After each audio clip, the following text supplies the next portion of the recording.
මගේ සහෘද යාළුවන්ට මම මේ අමතන්නේ. මම මේ කරන පළවෙනි වීඩියෝ එක මම දන්නේ නැහැ කොහොමද වීඩියෝ කරන්නේ, කොහොමද වොයිස් කරන්නේ, කිසිම දෙයක් මම දන්නේ නැහැ. මම අද කඩේකට ගිහින් මෙහි බඩු මිල තමයි පෙන්වන්න යන්නේ. මේ තියෙන්නේ සාමාන්‍යයෙන් රෂියන් වල අපි බඩු ගන්න කඩයක්. මුලින්ම පොල් තෙල් අරගත්තා. අරගත්තත් වගේම ඒක පොඩ්ඩක් ලීක් වෙනවා. ඒක තියලා වෙන එකක් අරගත්තා. ඒක උනේ රූබල් 89ක් වගේ. ඒ කියන්නේ පොල් තෙල් ලීටරේ බෝතල්. පොල් තෙල් ලීටරේ තමයි 89ක් වෙන්නේ. ඊට පස්සේ මේ අරගන්න ගියේ ලුණු දැක්කා ඔයාලා බෝඩ් එක රූබල් 41යි. මේ මුදල් එකේ තමයි රූබල්. ඕම එකින් එක තෝරාගෙන හොඳ ලුණු ටිකක් හොයාගන්න ඕනේ. හොයාගෙන මම දාගත්තා. ඒ අතරේ මට ඉතින් එක ලුණු වර්ග හම්බුණා. ලොකු ලුණු, පොඩි ලුණු, කැත ලුණු, ලස්සන ලුණු, පැලවෙච්ච ලුණු, ගස් තියෙන ලුණු එක හම්බුණා. ඒ වගේ හොඳ ටිකක් හොයාගෙන මම දාගත්තා.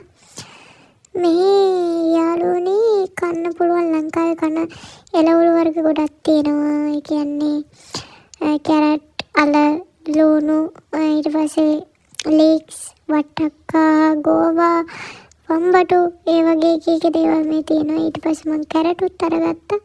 කැරට් වලට ලොකු ගාණක් ගියේ නෑ. ඔන්න ඔය පෙට්ටිය ඇස්සේ තියෙන්නේ ළමයි මොනවද බෙල් පෙපර්. ලංකාවේ ඒවා තියෙනවනේ. ඊට පස්සේ එහා පැත්තේ පොඩිවට කොළ පාටට පෙවුනේ කියුකම්බර් වර්ගයක්.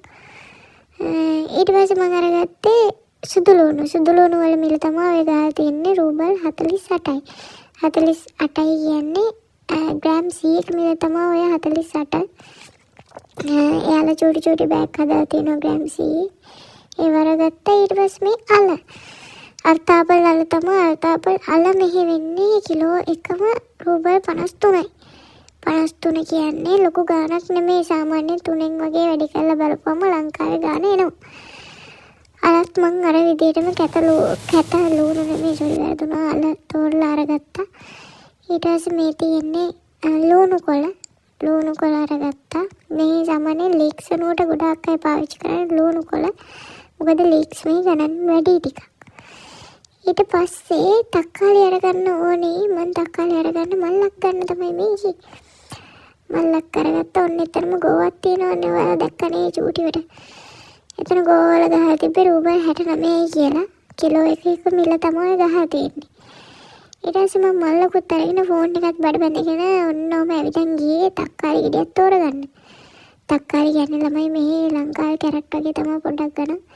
මේ තියෙන්නේ චිකන්, කපුපු පෝක් අනම්මන ඒවා තියෙන්නේ. ඒ කපුපු චිකන් මිල අඩුයි. අපි අඩු දේ හොයලා බලලා ගන්න බෑ. අරගත්තා. ඊට පස්සේ මේ තියෙන්නේ සොසේජ් වර්ග. සොසේජ්ද මොනවද මේවට කියන්නම් මන් දන්නේ නැහැ. සොසේජුත් තිබ්බා. හැබැයි එක ෆ්ලේවර් සොසේජස් අරවා මේවා එක ඒවා තිබ්බා. ඒ වගේ මිලවල් ගහලා තිබ්බා. ඔයාලා දකින්න නැති ඔයාලට හොරෙන් ළමයි මම වීඩියෝ කරන අස්සේ මට බඩු ගොඩාක් අමතු වුණා. මම ඒවා ඔයාලට හොරෙන් දාගත්තා. ඒවා මට වීඩියෝ කරගන්න බැරි වුණා. සමා වෙන්න. ඔන්න එකින් එක මම අරගෙන තියෙනවා. ඔය පොඩි කහපාට පැකට් දෙකක් තියෙන්නේ. පොල් බෑ දෙකක් ගහලා තියෙන ඔය කහපාට පැකට් එක තමයි ළමයි ඩ්‍රයි කරපු පොල් කුඩු තමයි තියෙන්නේ. ඒ වගේම තමයි අහිංසක අසරණ අපි මේ රුසියාවට වෙලා පොල් සම්බුල කන්නේ. මොකද මේ ෆ්‍රෙෂ් පොල් ගෙඩියක් ගන්නවා කියන්නේ පොඩ්ඩක් ගණන් වැඩි. එළවලු එක්ක බලද්දී එළවලු වල සාමාන්‍ය මිලත් එක්ක බලද්දී පොල් ගෙඩියක් කියන්නේ සාමාන්‍ය රූබල් 200-300ක් වෙනවා ළමයි. ඒ මර ගන්න සල්ලි නාස්ති කරන්න විදියක් නැහැ. ඉතින් අපි සර්වසාධාරණ විදියට අර පොල් පැකට් එකක් අරගෙන පොල් සම්බුලයක් හදාගෙන මේ ඉඳගෙන කරමු. ඔන්න දීලා යන්නේ මගේ බඩු ටික ෆිල් කරන්න. කතාව ඇස්සේ මං කෝඩේ අයිනකින් තිබ්බට පස්සේ තමයි මතක් වුණේ බෑග් එකකට දාගන්න කියලා. මට දාගන්න මල්ලක් නැහැ නේ කියලා. ඊට පස්සේ මං කෝඩේ අරන් ආවා. දැන් එකින් එක බඩු බිල් කරනවා. මෙතන අපිට කෑෂ් වලිනුත් පේ කරන්න පුළුවන්. ඒ වගේම කාඩ් පේමන්ට්ස් උත් කරන්න පුළුවන්. මෙයාලගේ එක බඩු වල ඩිස්කවුන්ට්ස් තියෙනවා කඩවල වලට ආවෙනික් කාඩ් එක. මගේ ඒ සියලුම බඩු වලට ගියේ රූබල් 620යි ළමයි. ඔයාලා දකින්න ඇති මං සාමාන්‍යයෙන් මේ ස්ක්‍රීන් එක පේන විදිහට වීඩියෝ එක අරන් තියෙනවා. මම නිකන් මේක හොර ජාවාරමක් වගේ තමයි එතන කරේ. මට හරිම බයයි, හරිම ලැජ්ජයි.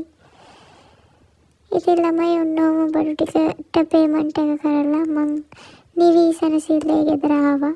කැත වීඩියෝ ටිකක් අරගෙන. එහෙනම් ඔයාලට අලුත් වීඩියෝ එකකින් ආයෙ හම්බෙන්නම්. කුඩු බයි. දයා මගේ අතේ යාළුවෝ පරිස්සමෙන් ඉන්න ඕනේ. බයි.